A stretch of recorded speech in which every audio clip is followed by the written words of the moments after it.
Mindset millionnaire, dans cette vidéo, je vais te donner 3 clés qui vont te permettre de cartonner au niveau de ton activité de coaching, d'avoir le mindset qui va te permettre d'arriver à des résultats extraordinaires, de casser le plafond de verre qu'il y a au-dessus de ta tête. Je te parle de tout ça dans cette vidéo juste après le jingle.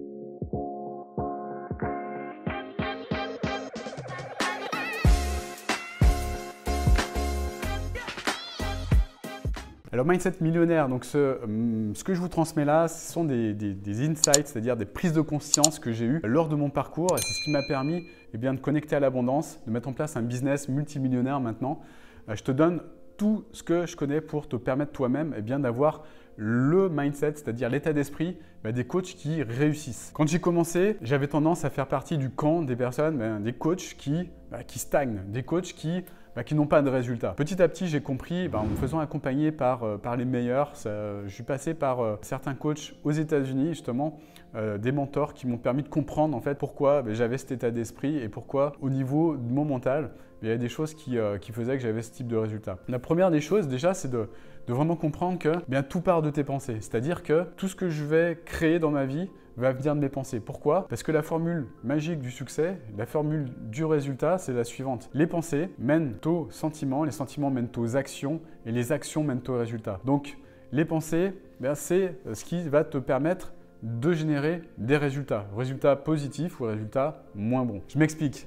Beaucoup de personnes ont des choses en tête, ont un système de croyances qui va leur permettre d'atteindre les résultats qu'elles vont avoir. Pourquoi? Parce que le système de croyances est à la base des pensées qu'ont ces personnes. Les pensées qui vont aller dans le sens de « je ne vais pas réussir, je ne vais pas y arriver, je ne vais jamais pouvoir cartonner », c'est ce qui va permettre à ces personnes d'atteindre des résultats en adéquation avec ça. Tout est lié. P, S, A égale R. Ça, c'est la formule de la réussite. Donc, un mindset, un état d'esprit qui adopte un système de croyance qui va permettre d'avoir des pensées permettant de générer des résultats, c'est primordial. C'est pour ça que je passe beaucoup de temps à te transmettre ce genre de choses au niveau du mindset, voilà, au niveau de l'état d'esprit, au niveau de la gestion de tes pensées. Alors, clé numéro 1. Ça aurait pu être la clé numéro 1, mais la clé numéro 1, c'est quelque chose qui m'a moi-même beaucoup aidé à avancer. C'est le fait que quand j'ai commencé dans le coaching, j'ai passé beaucoup de temps à être salarié. Être salarié, c'est pas bien, il n'y a pas de bien ou il n'y a pas de mal autour du fait d'être salarié. J'ai été salarié, point. Voilà, c'est un fait. Ce qui se passait, c'est que j'ai gardé l'habitude d'être salarié, c'est-à-dire de fonctionner en mode salarié, mode salaire. C'est-à-dire que dans ma tête, ce que j'étais en train de créer devait avoir pour conséquence un salaire mensuel. Le problème, c'est que quand on fonctionne comme ça, c'est pareil, on se coupe de l'abondance. L'abondance,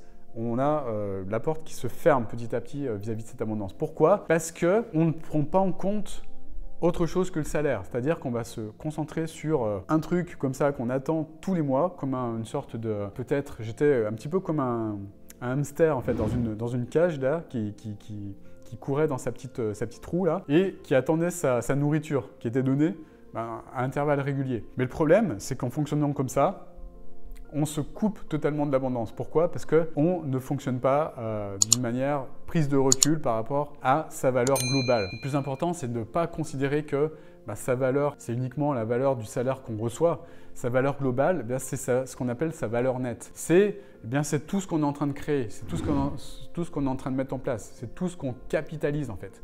Et sa valeur nette, c'est quoi? Ce n'est pas uniquement son salaire, ce n'est pas uniquement ce qu'on va gagner. Sa valeur nette, c'est tout ce qu'on va créer, c'est-à-dire la valeur de son entreprise, le patrimoine qu'on est en train de créer, la valeur de l'équipe qu'on est en train de créer, la valeur de la marque qu'on est en train de mettre en place. C'est également la valeur des investissements qu'on va faire avec l'argent qu'on va gagner. Peut-être qu'on va investir dans l'immobilier, peut-être qu'on va investir dans la bourse, peut-être qu'on va investir dans d'autres choses. Le but, c'est vraiment de sortir de ce mindset salarié, entre guillemets, pour adopter plutôt un mindset d'entrepreneur. Un mindset d'entrepreneur, c'est quoi? C'est le mindset d'une personne qui se verse des dividendes en fonction de ses besoins. Justement, quels sont ses besoins? Calculez vos besoins annuels, calculez vos besoins hebdomadaires et mensuels. Et à partir de ça, calculez les dividendes que vous allez vous verser. Pourquoi? Parce que si vous versez un salaire tous les mois en étant entrepreneur, le problème, c'est que déjà d'une, vous allez payer énormément d'impôts par rapport à ce salaire-là que vous allez vous verser. Évidemment, vous allez verser la moitié de ce salaire à l'État. J'ai rien contre le fait de payer des impôts, au contraire, j'ai de la gratitude par rapport à l'État français et par rapport à tout ce que j'ai reçu quand j'étais enfant, quand j'étais salarié, etc. Mais il faut savoir aussi mesurer les choses, mesurer l'échange et faire en sorte que on se verse les dividendes, on se verse la valeur dont on a besoin. Et puis le reste, ça constitue votre valeur globale, votre valeur nette.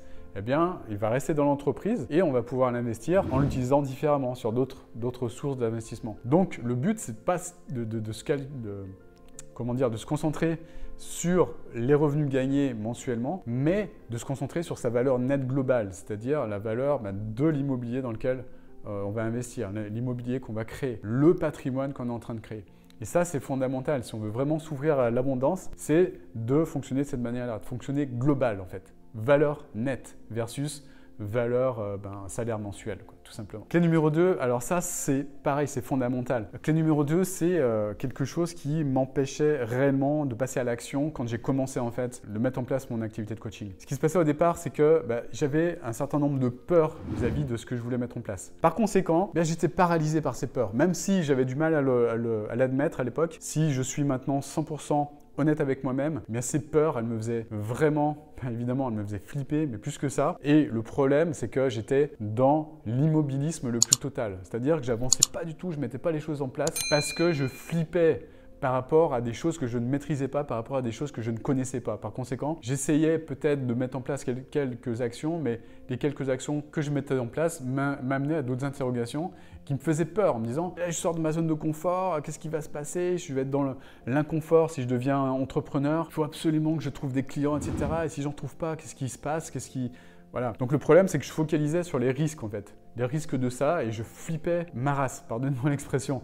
Mais j'étais totalement terrifié et rien ne se produisait. Pourquoi? Parce que je laissais la peur m'arrêter en fait. Je laissais la peur m'arrêter dans ma progression. J'ai compris que en fait, la peur c'était quoi? C'était juste un signal. La peur c'était un signal qui te permettait justement de te dire tac tac tac, Olivier, tu es en train de sortir de ta zone de confort. Attention. Voilà. Le problème c'est que le attention me paralysait en fait. Je me disais ok, je suis en train de sortir de ma zone de confort, là je risque de mourir, je risque de je ne sais pas quoi. Donc du coup, mon inconscient, il me bloquait tout. C'est là que beaucoup de personnes procrastinent. C'est là que beaucoup de personnes ruinent leur chance de réussite en fait, finalement. Pourquoi? Parce que tout simplement, on focalise sur la peur, on focalise sur les conséquences, sans focaliser sur l'opportunité en fait que ce changement de paradigme, cette sortie de zone de confort, va nous permettre d'atteindre en fait. Et depuis, j'ai appris à interpréter la peur différemment. Je m'explique. J'ai beaucoup appris du sport de haut niveau. Sport de haut niveau, c'est quoi? C'est simplement, par exemple, je ne sais pas, un tennisman, un footballeur ou un rugbyman, avant un grand match, qui va sentir une sorte de pression, qui va sentir une sorte de sentiment de malaise en fait. Et ce sentiment de malaise, c'est quoi? C'est quelque chose qu'il peut interpréter comme de la peur en fait. C'est ce qu'on appelle de la peur finalement.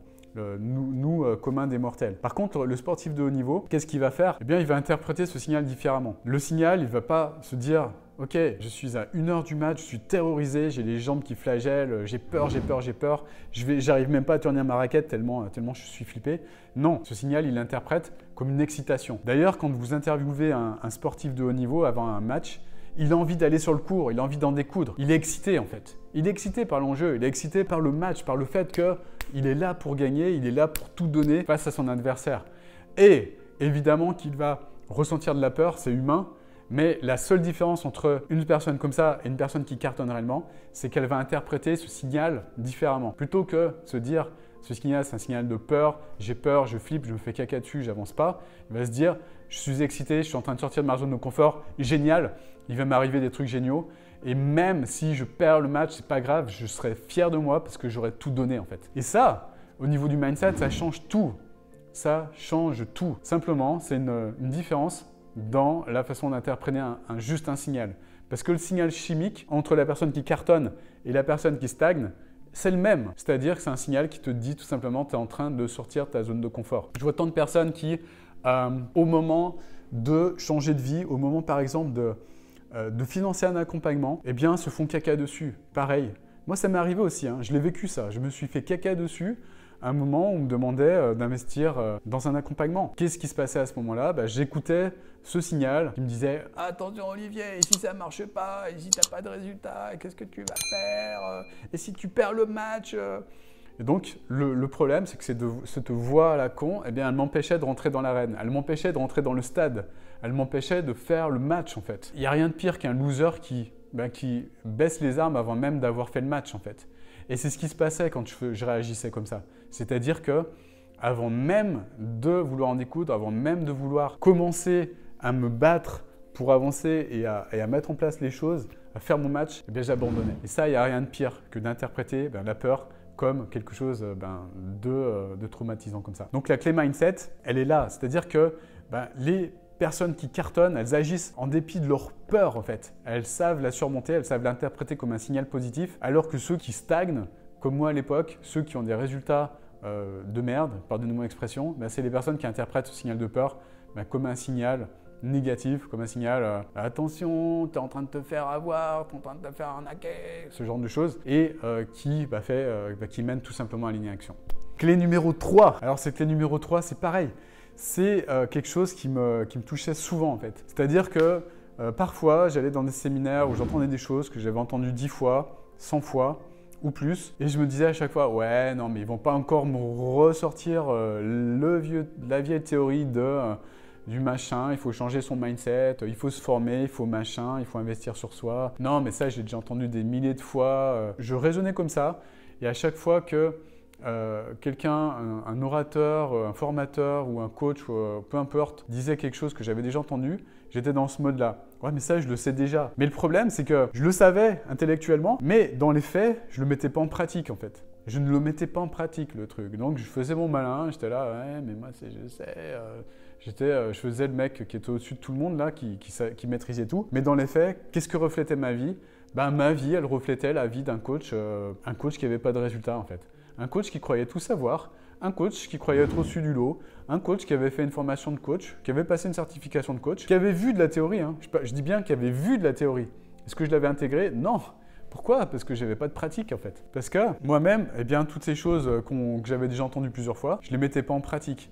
Donc, la grande différence entre un coach qui cartonne et un coach qui a des résultats bidons comme moi j'avais au départ, c'est quelqu'un qui est dans ce mode-là, c'est-à-dire qui croit déjà savoir plutôt que quelqu'un qui apprend et qui grandit en mettant en place les choses. Quelqu'un qui se dit « Ok, cette information, elle est intéressante. Est-ce que je l'ai déjà mise en place dans ma vie, dans ma propre vie? Comment je pourrais faire pour l'implémenter, ce truc-là? Ok, je l'ai déjà entendu 10 fois, mais est-ce que je l'ai réellement implémenté? » C'est quelqu'un qui a cette humilité, en fait, de se poser cette question et de se dire « Ok, petite voix qui dit que tu es au-dessus du lot, s'il te plaît, ferme ta gueule. S'il te plaît, tais-toi. Maintenant, comment je mets en place cette théorie, cette chose que j'ai déjà entendue de la part de cet orateur, comment je le mets en place pour avancer au niveau de ma vie? » Donc la grande différence, et je vous garantis qu'elle est énorme, il y a tant de personnes qui réagissent encore comme moi je réagissais maintenant, qui, quand elles écoutent par exemple mes vidéos, se disent « Non mais c'est qui ce guignol, ça on l'a déjà entendu 10 fois. » Ouais, sauf que est-ce que tu l'as réellement mis en pratique ce que tu as déjà entendu 10 fois? Est-ce que tu l'as déjà implémenté dans ton activité? Est-ce que tu l'as déjà implémenté au niveau de ta vie? Est-ce que ça t'a déjà apporté des résultats? Silence radio? Bah oui, effectivement, silence radio.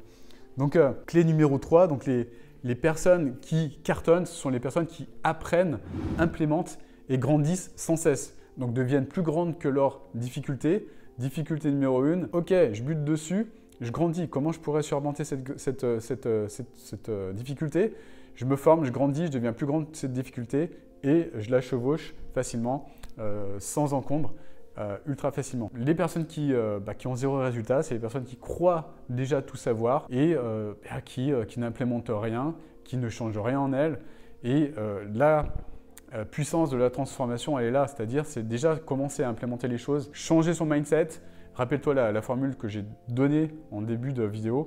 Les pensées mènent aux sentiments, les sentiments mènent aux actions, les actions mènent aux résultats. Et c'est uniquement déjà en changeant ce système de mindset que tu vas avoir des résultats différents et non plus les résultats que tu as maintenant et qui font que malheureusement tu stagnes comme moi. Je ne suis pas meilleur que toi, hein, comme moi je le faisais au départ. Voilà, j'espère que cette vidéo en tout cas t'a apporté de la valeur. Si c'est le cas, mets-moi un grand like, partage cette vidéo à un maximum de personnes. Abonne-toi à cette chaîne, clique sur le bouton s'abonner, clique surtout sur la cloche pour ne rien louper du contenu que je distribue gratuitement pour t'aider à cartonner, pour t'aider à développer, à avoir des super résultats. Et puis également, j'ai mis en place pour toi une formation qui te permet de casser tes plafonds de verre, d'aller plus loin, d'aller plus haut, d'aller plus fort, mettre en place un business pérenne cette année. Inscris-toi à cette formation, 2 choses à rentrer, ton prénom et ton adresse mail. Si pour toi, tu arrives au bout de ta vie en donnant ces 2 informations, c'est pareil, je peux rien pour toi. Je te souhaite une magnifique journée. Je te dis à bientôt pour une nouvelle vidéo. Ciao, ciao.